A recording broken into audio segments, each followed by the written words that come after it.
The Graduate Student Assembly proudly presents the very first episode of our original video series, How to Peer Review for AECT Annual Meeting Submissions.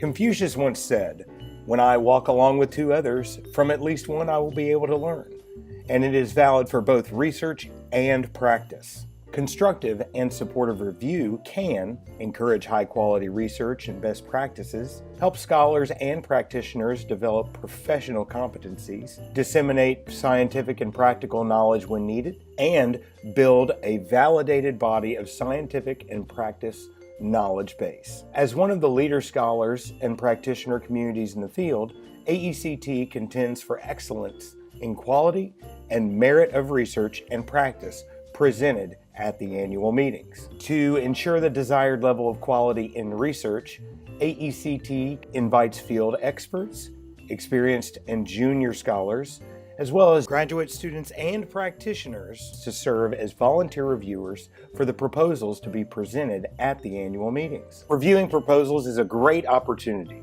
to develop expertise in providing constructive and scholarly critique and feedback, learning about others' research and practices, and gaining different perspectives. However, performing a systematic and high-quality review is an acquired skill that needs systematic training and a myriad of experiences. And as graduate students, we rarely get a formal training about how to provide constructive and supportive feedback and critique to the research papers and proposals we may see. As an attempt to address this issue, the Graduate Student Assembly has prepared a set of guidelines that may help guide fellow graduate students and junior scholars, as well as practitioners, to perform critical peer review at the desired level. This guide was created using several sources whose references are provided at the end of this video, and aims to serve as a general heuristic for the AECT annual meeting peer review process. Once you receive your peer review invitation, first, you need to ask yourself these questions. First, do I have the time to review all the proposals within the deadline? Next, did I ensure there is no conflict of interest and biases with any of the proposals? Then, does the subject match my area of expertise? And finally, am I familiar with this particular research method? If you have answered yes to all the four questions, then you can accept your proposal peer review invitation. Now, it's time to get yourself familiarized with the proposal. Read the proposal thoroughly a few times to ensure you fully understand it, and as you go through, take notes on the actual proposal. The first rule to remember is confidentiality. According to APA ethics codes, you may not share or cite from the proposals you review. Confidentiality is essential since it provides a scholar atmosphere of trust. The second rule to remember is anonymity. In the blind peer review process, the proposals must be anonymous with no information about the identity of the author or authors. Now it's review time. The first step of peer reviewing is to address these four questions about the proposal. 1. Does the proposal comply with the stated submission requirements? 2. Is the proposal submitted to the proper division? 3. Is the proposal submitted for the appropriate presentation format and duration? And 4. Does the proposal align with the convention initiatives and overall theme?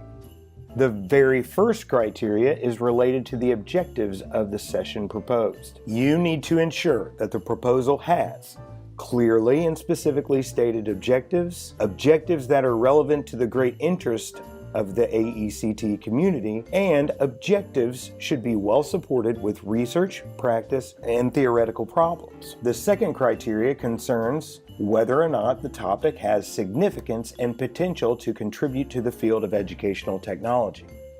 The proposal needs to have clearly and specifically stated significance and contributions for the topic. Also, the topic it addresses needs to be timely and significant and needs to have the potential of extending research theory or practical knowledge in the field. The third criteria is related to the structure of the proposed session. The proposal under review needs to clearly and specifically describe the session structure. You need to check whether the session proposed is engaging, interactive, and well organized, and present a developed rationale for who will benefit from the session.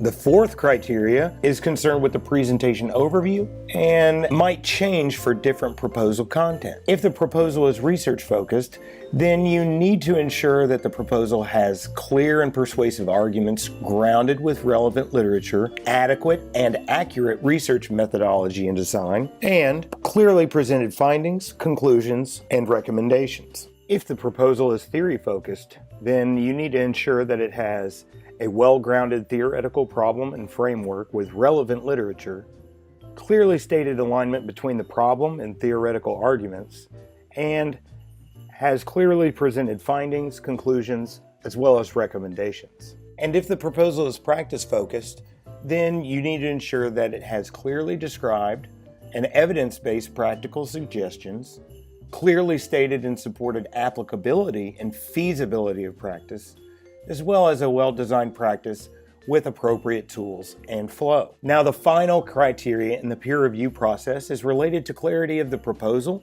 and the quality of the writing. The proposal under review needs to be well written and logically organized, be written with proper English expressions and grammar, and have a professional and clear writing style.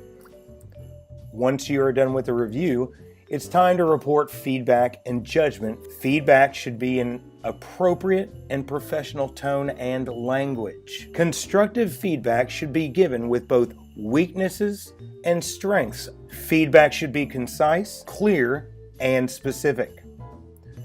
And finally, the review should be done within the framework set by the authors. Now, you can organize your written review following this structure. Provide a brief summary of the proposals. Next, recommend an overall decision regarding the acceptance of the proposal and justify your judgment with an overall evaluation statement. Point out specific strengths and weaknesses of the proposal and provide recommendations for the authors to strengthen their submissions in the future.